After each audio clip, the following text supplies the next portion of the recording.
Šį rytą mūsų studijoje lankosi Euromed klinikos šeimos gydytoja Emilija Petrauskinė. Labas rytas, daktarė. Tai sakykit, kasgi vis dėlto silpnina mūsų imunitetą? Imunitetą silpnina labai daug faktorių.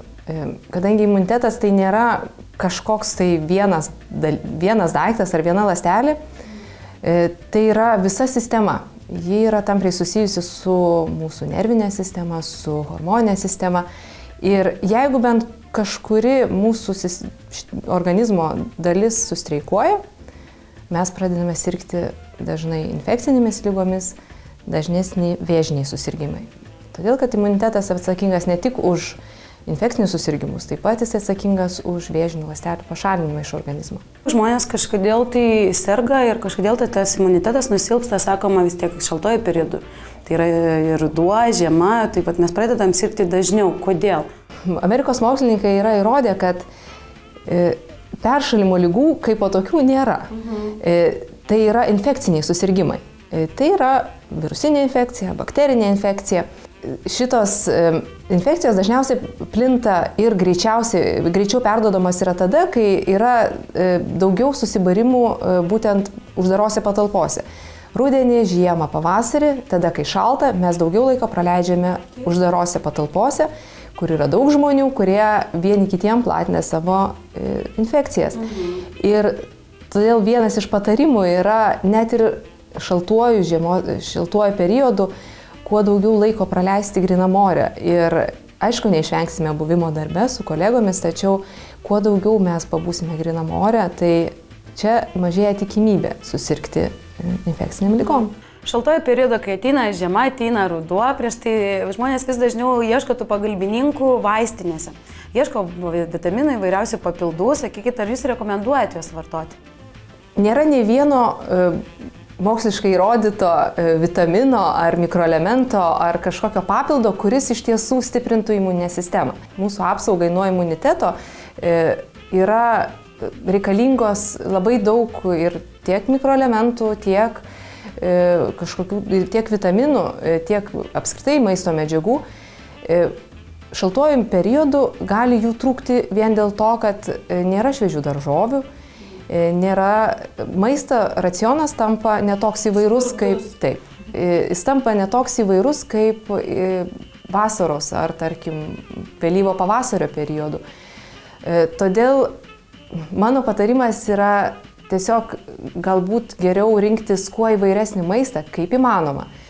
Be abejo, salotų šviežių nebebus, bet čia galime, pavyzdžiui, valgyti daugiau grūdų, grūdinių kultūrų, duoną su grūdais, riešutų, tuomet tie patys brokoliai, kažkokie, kodėl neatsisakyti vaisių, tačiau aišku, jie bus, tarkim, egzotiniai vaisiai.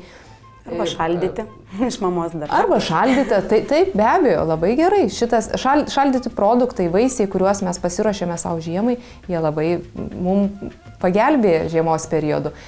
Ir yra žinoma, kad iš maisto visi mikroelementai, visi vitaminai yra pasisavinami žymiai lengviau, negu iš tų, kas yra sukurta ir vaistinėse parduodama.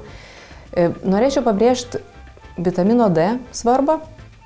Todėl, kad čia yra įrodyta, kad praktiškai didžiai daliai žmonių, ypatingai gyvenančių šiaurinėse šalyse, tokie kaip yra Lietuva, trūksta vitamino D net ir po vasaros sezono.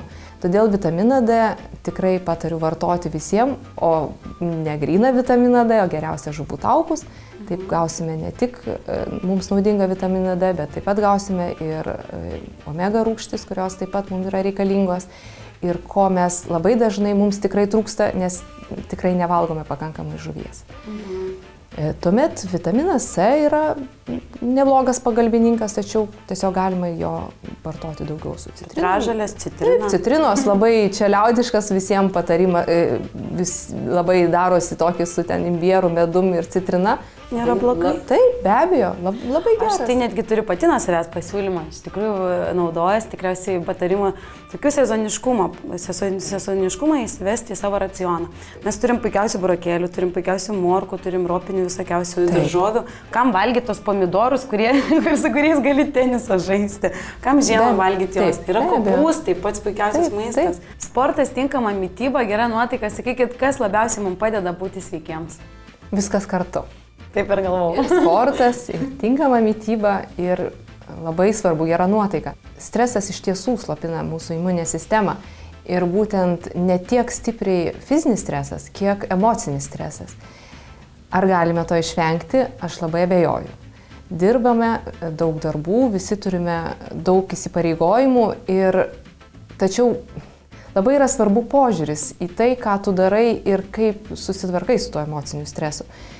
Jeigu sugalvoji, kad, lai būna toks gyvenimas ir į tai žiūri pozityviai, ne juoko terapija, tai nėra tikra. Tiesiog reikia žiūrėti viską pozityviai iš širdies ir priimti tai, kaip yra. Dėkuoju Jums, daktarė, labai už pokalbį. Aš, gerbėmieji, rezimuojant, norėčiau Jums palinkėti optimizmo, šviesesnių gyvenimo spalvų.